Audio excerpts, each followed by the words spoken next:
Friend, today I have a revolutionary idea for you. You ready for it? Come here. If you want to clean less, all you have to do is own less.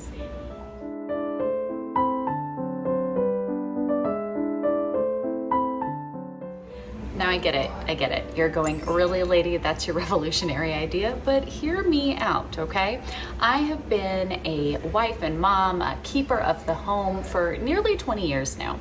And in all of these years, I've gone from maximalist to minimalist and somewhere in between. But the basic truth of it all is that if you want to spend less time cleaning, upkeeping, sorting, organizing, right? All of those pieces, which I'll be totally honest, even as a homemaker, even here on YouTube, I don't want to spend all my time cleaning, okay? I don't. I want to enjoy my life. I want to have fun. I want to pursue time with my husband and my children and doing things that I enjoy doing besides cleaning. And the key factor for all of us, regardless of where you're at, regardless of any of the pieces, if you want to clean less, you have to own less. And I know that that is countercultural to everything we see today. It's all about consumption and more and more and more. And I get it. Some things are great things to have. But these are the key questions that I go through myself in all areas of my home, looking at what it is that I have, if I should be keeping it, and how much time cleaning I actually want to be doing. Now, first and foremost, I encourage you to assess every room, every space. It really does make such a difference as we go through and kind of just take an inventory, right? You look at even the biggest chains across the country and the world, they do inventory every single year. There's something about assessing where we're at that really is like that eye opener to start this whole process. Whether it's not about minimalism, it's not about, getting to a certain goal of only having so many items or whatever it might be. It's about really looking at what it is you have.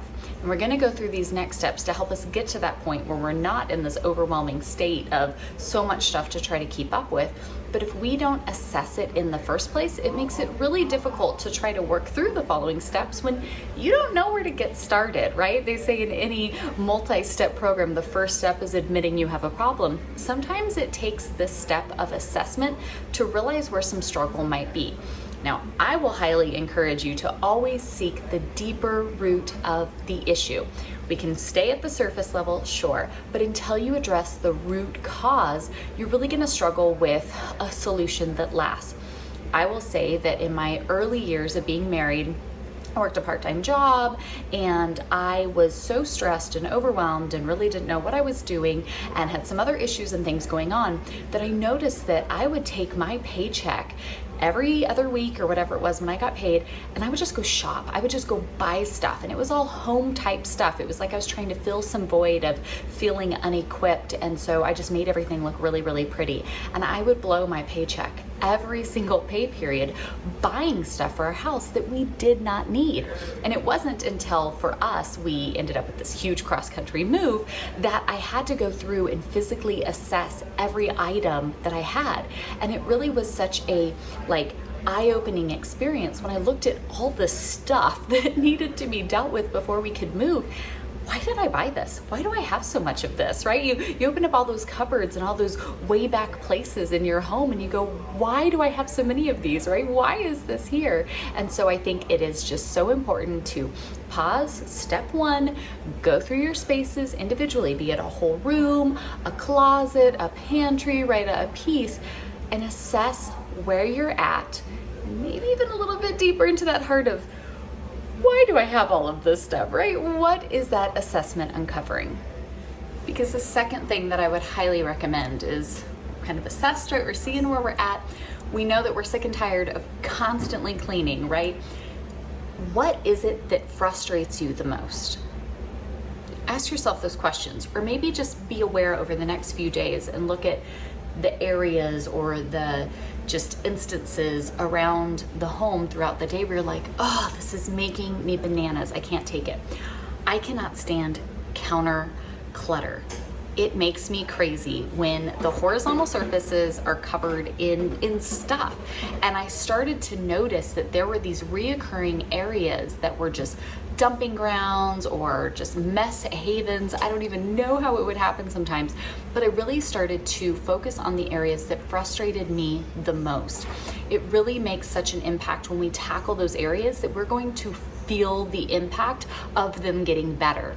So sometimes it's like, oh, well, I'll start off here in this kind of back area that I don't go to very often, and so you fix it, but you don't really feel the impact of that fix because you don't use it very frequently.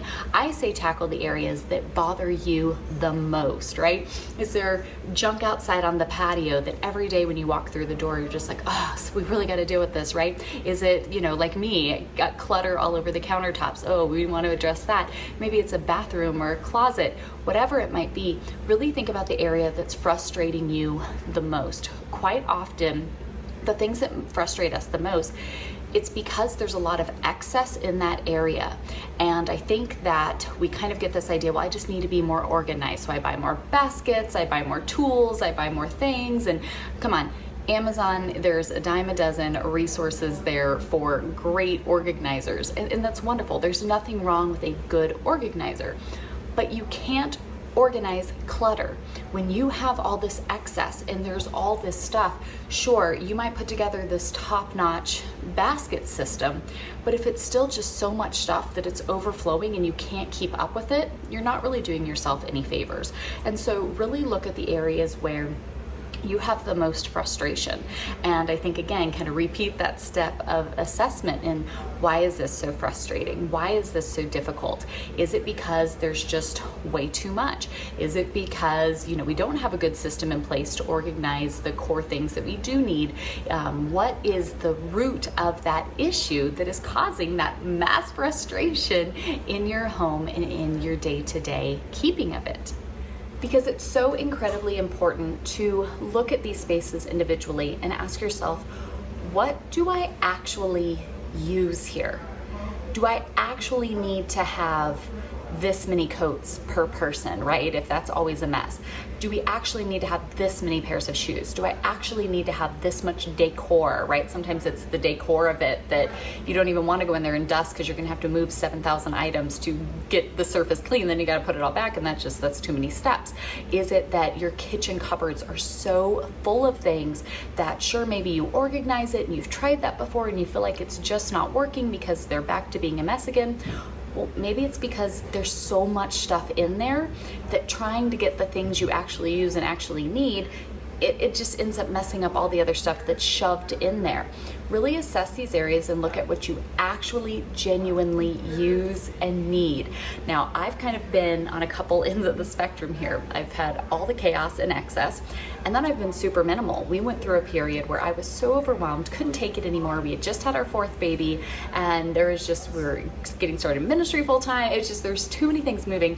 We went super, super minimal. And I mean that we kept one spoon for each person. I had my husband engrave our initials in our spoon so we would know whose was whose, right? You were responsible to wash it, to dry it, to use it. That was your spoon. One fork, one knife, right? We did that with everything. One plate, one cup. We did that across the board for our whole family.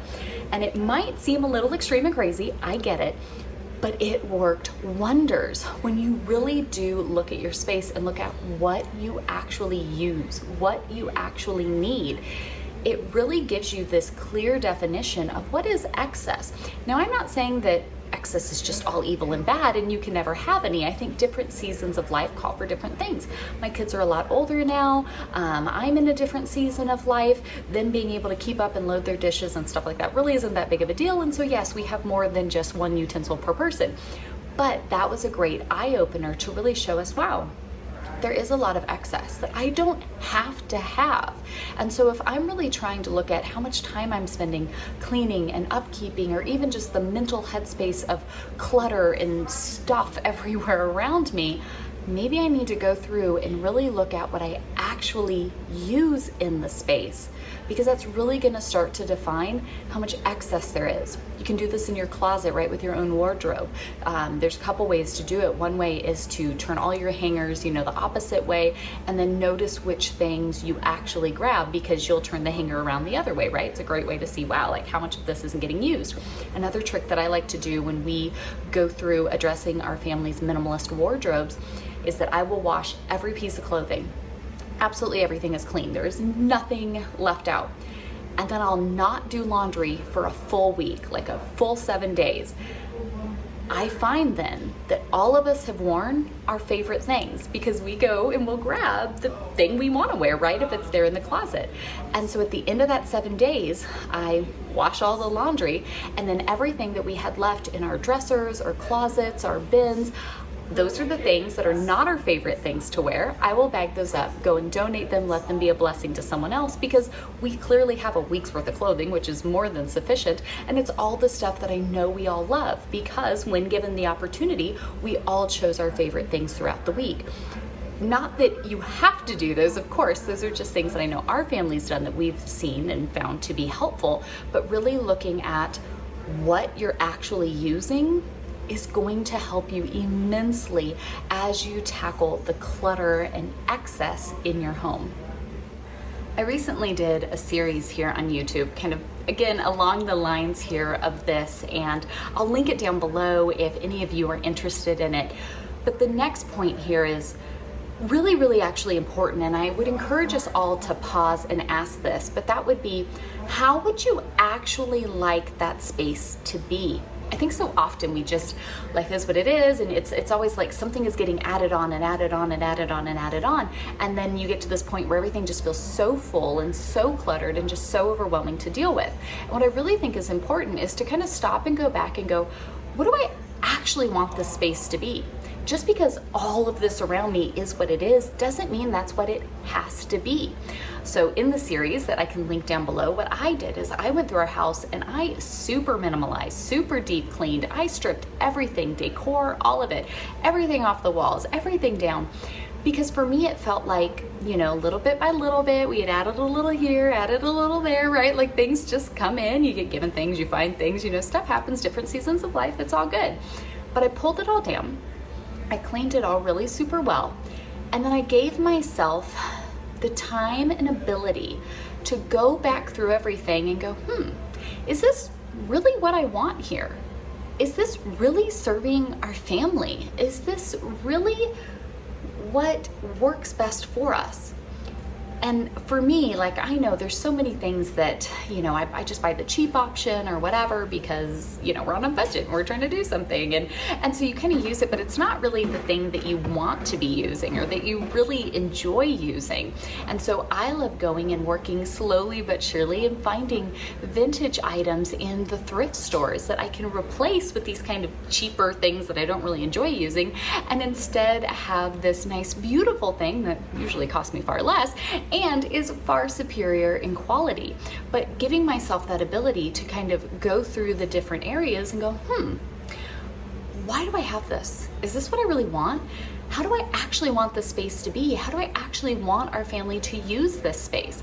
I want my family to gather more around the table and have great conversation and just be there with one another and be present. So I invest in things like beautiful thrift store china, and I'll set beautiful dinner tables and things like that. And everybody comes around and we really hang out and we enjoy. It's like when I put in that little bit of effort, it causes the family to really want to kind of soak that up. I really wanted the family to spend more time sitting outside and dining together, or even just having coffee in the morning, or kind of hanging out while the kids are in the pool. And so I picked up a little like bistro table and chairs from the thrift store, super inexpensive, and planted some flowers and did some cute things just to make it a space that feels inviting instead of just being a boring patio, with some old random stuff on it. We found some things to adjust it to make it be more of a space that could be used the way I really genuinely wanted it to. So friends, I hope these few simple things here can make an impact in your home today. we don't want to spend all our time cleaning. We don't want to have to spend all our time organizing. I'm telling you, I enjoy cleaning and enjoy organizing, but it's not where I want to spend all of my time. I want simple systems and a simple home that feels lovely, that's inviting and cozy, that my family can easily keep up with as well and not feel overwhelmed. I want to dedicate my time and my attention to the things I truly enjoy and be present with those that I love the most. And if I'm going to keep it simple and beautiful, my house can go from absolute wreck to show ready in just a few minutes time, because we've gotten rid of so much.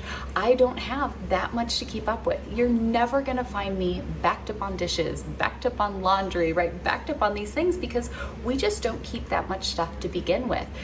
But I wouldn't change it for the world, because I love how simple it is to keep up with the things that need to be kept up with, so that I can focus my time and energy on the things, the people that truly matter. I'll leave some of those links down below for you all. If you have any questions, please just reach out and let me know. Otherwise, I'm gonna leave you with a playlist here with a few more things along these lines that I think you will enjoy. See you on the next one. Bye, friends.